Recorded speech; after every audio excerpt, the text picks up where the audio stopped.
오늘은 계시록 관련 증거 11번째 시간입니다. 오늘 계시록 3장 라오디가 교회를 통하여 사랑과 징계에 대해서 보호자에 대해서 변론해 보도록 하겠습니다. 아무리 모든 일에 있어서 부족함이 없이 풍요하다 하더라도 영적 활동이 없으면 아무성이 없고 남은 교회도 될 수 없으며 제2를 영접할 수 없다는 것입니다. 그리스도의 영이 없으면 그리스도인이 없다는 말씀처럼 성령의 역사가 없다면 기독교는 아무 소용이 없는 것이다 이 말입니다. 이걸 우리가 엄정한 말씀을 잘 깨달아야 되는데요. 천국 갔다 온 사람도 주님께서 한국에 가장 많은 교회가 라오디게아 같은 교회가 많다 이렇게 말씀하셨다는 증거를 들었는데요. 이것은 참 우리가 일반 기독교 단체가 일반 세상적인 단체와 똑같다면 아무 소용이 없다는 것을 우리가 한 번쯤 생각해야 될 일이 되겠습니다. 1절, 14에서 15절을 보겠습니다. 라오디게아 교회 사제에게 편지하기를 아멘이시오 충성되고 참되신 증인이시오 하나님의 창조의 근본이시가 가라사대 내가 네 행위를 아노니 네가 차지도 아니하고 더럽지도 아니하는도다. 네가 차든지 접든지 하기를 원하노라. 먼저 주님께서는 아멘이시오 충성되고 참되신 증인이다 그랬죠. 주님께서는 하늘 앞에 절대적으로 순종하여 이제는 십자가 죽는 것도 마다하지 않으시고 하늘의 순종함으로 만왕의 왕이 되신 분이시죠. 그래서 이제는 우리의 모든 믿음의 본이 되신 분인데 그분은 또 어떤 분이냐? 이제는 하나님의 창조의 근본이다 그랬죠. 잠언 8장에 보면 주님께서 창조자가 되어 날마다 기쁨으로 창조를 하셨다 이렇게 말씀했죠. 요한복음 1장에서도 보면 말씀으로 계신 예수님이 결국 말씀으로 말미암아 모든 것을 창조했다 또 이렇게 말씀하셨죠. 그로 말미암아 지은 것이 모든 것이 지음을 받았다 이렇게 말씀하셨는데 이것은 창조의 근본이고 창조자의 능력을 가지신 분이고 창조하신 분을 우리가 알 수가 있다 이 말입니다. 그런데 주님께서 말씀하시기를 뭐라 그래요? 차지도 않고 덥지도 않다 이렇게 말씀하시죠. 이런 것은 이제 영적인 활동이 성령의 역사가 없음을 지금 말씀하시는 건데요. 이렇게 되면 마귀 시험도 없고 성령의 역사도 없고 일반 세상의 침묵단체나 마찬가지로 아무 이제는 시험과 이러한 영적인 역사가 없다면 무슨 소용이 있느냐 이 말씀을 지금 하시는 거거든요. 그래서 역사도 있어야 되고 오히려 마귀 시험도 있어야 되고 시련과 핍박도 연단도 있어야 살아있는 신앙이 되고 마귀를 이기는 신앙을 가져야 참된 신앙을 갖는데 여기는 그런 역사가 전혀 없다는 겁니다. 마귀의 시험도 없고 시련도 없고 영적인 역사도 없고 이러면 아무 소용이 없다 이 말이죠. 특별히 이제는 제2를 영접할 신앙 준비를 한다면 이사야 4장 3절 4절처럼 신인분행과 수면행을 받아서 이를 원죄까지 피까지 정결케 되는 역사가 있어야 정상적인 제2를 영접할 기회가 되는데 중생받는 만물의 부자는 성령의 역사도 없다면 하나님과 또 지인과는 관계가 없는 기회다 이렇게 볼 수 있죠. 이런 일들이 이제 우리가 잘 아셔야 되고 특별히 변화성천할 만한 믿음이 되려면 보호자의 7영의 역사를 받아야 되고 입맞는 역사로 7영을 받아 변화성천하는데 변화성천하는 것이 막연하게 믿음이 좋으면 우리는 들린 말한다는 그 말로 의로움을 받아서는 되지 않는 겁니다. 그래서 이제 중생받고 하늘 앞에 상달되는 호소와 예배를 드리는 종들이 청량을 받아서 보호자 앞에 7영의 역사를 인치는 역사를 받음으로 말미암아 변화성천할 만한 인격이 되어지는 사실을 아셔야 됩니다. 그러니까 성령의 역사를 반드시 받아야만 참된 신앙의 기독교인이 될 수 있다는 사실을 여러분이 아셔야 된다 이 말입니다. 그래서 로마서 8장에서도 보면 그리스도인이 그리스도의 영이 없다면 그리스도인이 아니다 그랬죠. 이것은 참으로 중요한 말씀이고 또 특별히 인간적으로 말세한 상자는 불을 받아야 된다는 말을 성경에 많이 하셨죠. 이것은 하느님 자체가 11서 12장 29절에 보면 하느님이 소멸하신 불이라고 그랬죠. 이 불을 받아야 원죄를 해결받고 또 마귀 세력을 소멸시킬 수 있는 말세의 사명대가 된다 이 말입니다. 그래서 오바댜서 18절도 보면 야곱 족속은 불이요 요셉 족속은 불꽃이요 예수 족속은 초계라고 그랬죠. 세상을 심판하는 말씀의 사명자가 되려면은 불을 받아서 이 말인 11만 4천 명의 변호 성도의 판일에 올려야 되는데요. 이것은 아주 실질적으로 하나님의 성령의 불을 받아서 내주하는 성령을 받음으로 이런 불이 펄펄 타오르는 이런 능력의 종이 되어야만 그런 성도가 되는 것이고 죄인들을 용납할 수 있는 것이거든요. 그런 성경이 여러 군데 말씀을 하셨거든요. 이런 일들이 이제 우리가 하나님 앞에 받아야 될 은혜인데요. 그래서 마비에게 배운 성령을 받고 난 다음에는 이제 요한서 2장 20절에는 남동과 여종에게 여호와 하나님의 신을 입어서 피와 불과 연기 끄등이 따른다 그랬죠. 표적 같은 것가 나타난다 이 말입니다. 여기서 말하는 피는 원죄를 해결받는 성결함을 이루는 걸 뜻한 것이고 불은 마귀의 소멸시킬 수 있는 불이 돼서 원죄와 이제는 자범죄를 해결받고 마귀를 소멸시키는 불의 능력을 받은 자들을 뜻했고 하나님의 절대적인 보호의 역사가 있다는 뜻으로 연기 기둥이라는 말을 하신 겁니다. 하나님의 절대적인 보호와 인도함을 받을 만한 이러한 신앙을 가져야 천사가 늘상 보호하고 환난과 징후에 살아남아서 세시의 축복도 받고 변화 숨지 않는 복도 받는다는 사실을 말씀하는 것이거든요. 이런 것이 이제 이사야 10장 17절에도 이스라엘 빛은 불이요 그 거룩한 자는 불꽃이다 그랬거든요. 세상에 불심판이 올 때 거룩한 자가 불꽃은 선고되는 종이 불을 먼저 받아서 그 불을 인마진 11만 4천 명에게 주는 것이 야곱이고 이스라엘 12지파의 인마진 그런 성도가 되는 것이거든요. 이런 불의 역사가 있다는 사실을 여기 깨우쳐 주신다 이렇게 말씀을 할 수가 있는 겁니다. 16절입니다. 이것이 미지근하여 더럽지도 아니하고 차지도 아니하니 내 입에서 너를 토해내리라. 결과를 이제 신령한 계가 없어서 그냥 인간적인 도덕적인 단체로 전락을 한다면 하나님이 주님께서 용납할 수 없는 계획인 거죠. 성령을 받아서 성령의 역사를 받고 성령의 불의 역사로 또 열심을 내서 주의 일을 부흥케 할 수 있는 이런 종들이 되어야 되는데 이런 성신의 역사가 없다면 무슨 소용이 있느냐. 소금이 맛이 없으면 버리는 것처럼 그리스도인이 그의 향기가 있어야 되고 성령의 열매가 있어야 돼야 참된 기독교인이지 그냥 무늬만 형식적인 의식적인 이런 좋은 것을 말하는 기독교인이라면 아무 소용이 없다는 것이다. 이렇게 볼 수 있습니다. 그래서 우리가 이제는 하나님 앞에 바로 이제 쓰임 받으려면은 하나님 앞에 의롭고 경건하고 깨끗하고 이제는 성령의 불로 이제 하나님 앞에 쓰임 받을 종으로 예비가 돼야 쓰임 받는 것인데 성령의 역사가 없다면 하나님 앞에 쓰임 받을 수가 없다는 것을 강조했다. 이렇게 볼 수가 있는 거죠. 포도나무도 뭐라 그래요? 포도나무는 포도의 즙, 포도 열매가 맛이 있어야 되는데 포도 열매가 맛이 없다면 포도나무는 아무데도 쓸데가 없다는 것이죠. 이 포도는 지금 우리 기독교를 상징하는데 옛날에는 이스라엘 백성을 상징했지만 포도는 열매가 맛이 있어야만 되고 그 포도나무는 어디에도 쓸데가 없다. 화목만 된다 이 말이죠. 뗄감만 된다. 가구도 또 어떤 건축도 할 수 없는 쓸모없는 나무가 바로 포도나무인데 단지 열매를 맺어야만 맛있는 열매가 있어야만 된다 이 말이죠.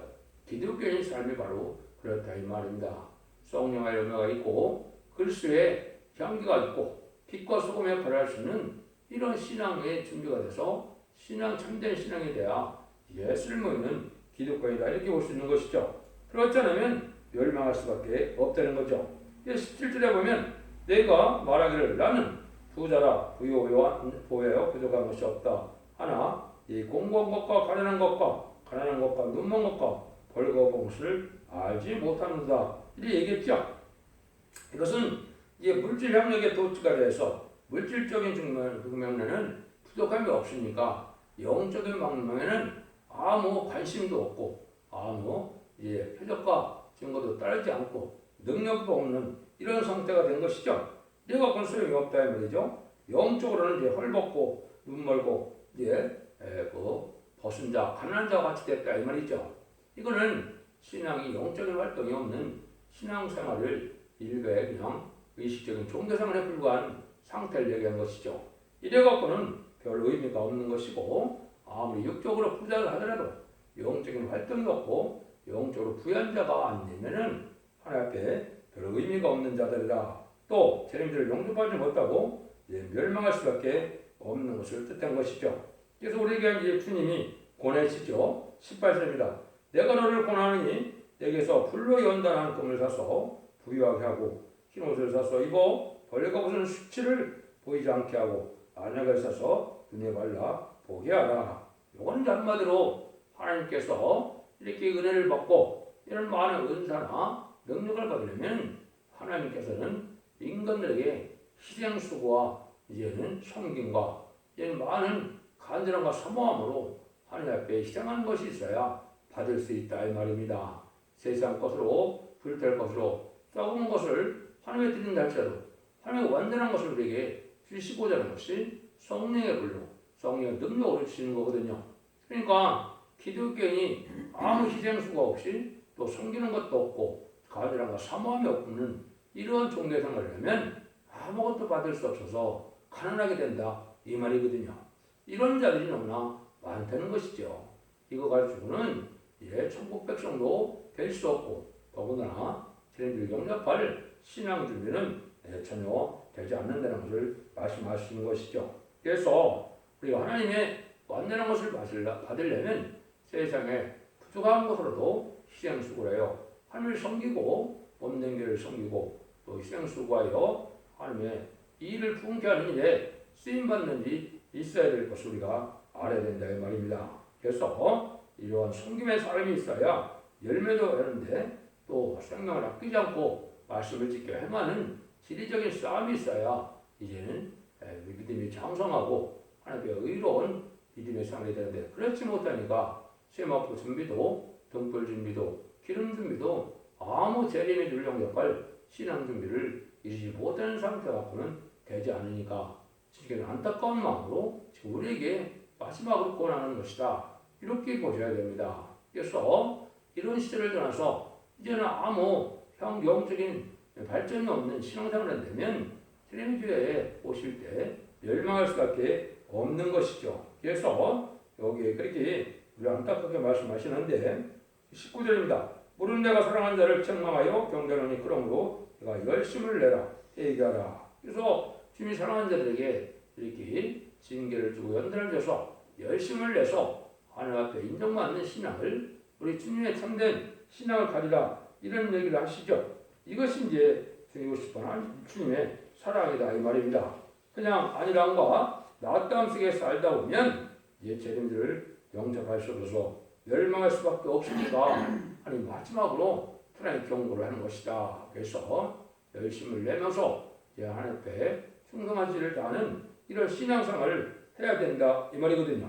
그래서 하나님의 사랑을 깨닫고 말씀을 지켜 해결하는 삶이 있어서 항상 영적으로 이제 교통하는 이런 은혜를 받고 또 영적인 향상에서도 장성하는 믿음에 이제는 자라는 일이 있어야 저를 영접할 수 있다 이 말입니다. 그러니까 영적인 면에 아무 체험이 없이 그냥 종교생활에서 저를 영접할 수 있다고 생각하면 이거는 크게 잘못된 것이다 이렇게 볼 수 있습니다. 그래서 이거는 사랑하는 자에게 죽으시면 사랑 속에서 하나님은 주님을 이렇게 재촉하고 권하는 일이다 이렇게 우리가 보아야 됩니다. 그래서 주님이 얼마나 간절한 마음으로 우리를 권하느냐 20절이죠. 볼지어다 내가 문 밖에서 서서 두드리니 누구든지 내 음성을 듣고 문을 열면 내가 꾀로 들어가 그로 더불어 먹고 그로는 나로 더불어 먹으리라. 이것은 이제 주님의 이런 사랑의 경우를 받고 마음을 열어서 이제는 주님을 진짜 구세주로 영접하고 참된 신앙생활을 할 때 성령의 역사로 이제는 주님과 더불어 먹고 마시는 동행하는 삶이 된다 이 말입니다. 그렇죠? 여러분들이 아는 것처럼 에녹이 어떻게 죽음을 맛보지 않고 하늘나라에 갔습니까? 하나님과 300년 동안 동행하는 삶을 삶으로 죽음을 맛보지 않고 예표적인 휴거의 예표적인 사람으로 들림을 받았죠.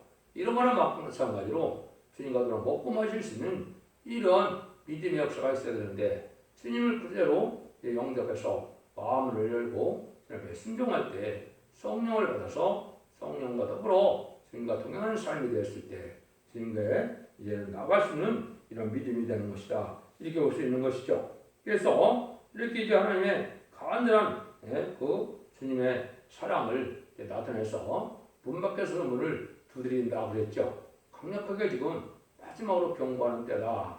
오잖아. 하나님의 은혜가 끝날 때가 오는데 이 전에까지 빨리 신앙 준비를 하고 빨리 신부단장 그래서 주님을 영접할 수 있는 신앙을 준비하는 이러한 강건적으로 주님께서 이런 열심을 내달라 이런 주고 싶은 사람을 나타나고 있다 이렇게 볼 수 있는 것이죠. 그러면 주님께서는 왜 이 시대에 신앙생활을 바로 해서 이기는 자가 되게 하기를 원하느냐. 그것이 21절이죠. 이기는 끄는 내가 보호자에 함께하여 주기를 내가 이고 아버지 보호자에 함께 앉은 것과 같이 하리라. 이것은 이제 주님께서 이제 하나님의 뜻에 따라서 이제 십자가에 이제 그 돌아가심으로 인간의 화목점을 속건점을 되게 해서 하나님의 뜻을 이루었으므로 이제 부활 승천하셔서 사망의 권세를 이기시고 만왕의 왕의 자격을 가진 것처럼 우리도 이기는 자의 반이라 하면 주님의 대행자처럼 쓰임받아서 이제는 세세 왕권에 축복을 주게 된다 이 말이거든요.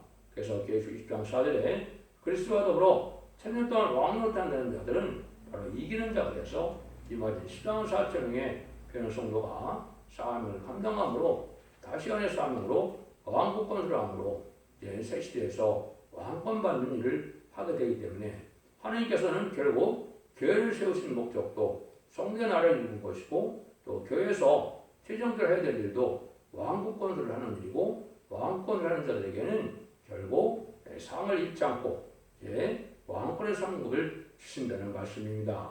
그래서 이제 2000년 동안 이제는 주님께서 회개하는 기회를 주셔서 회개할 하나님의 백성을 삼으시고 마지막 한 일에 전삼의 역사 동안에는 이제는 원죄자분들 해결해서 이제는 재림들을 영접할 신앙 준비를 하게 하시고 백마탄 군대가 되어 최종 승리해서 왕권의 축복을 주고자 하는 것이 하나님의 사랑의 완설기고 우리 주님께서도 그 상을 받기를 원함으로 우리에게 이렇게 신앙적으로 권면을 하신다 이 말입니다.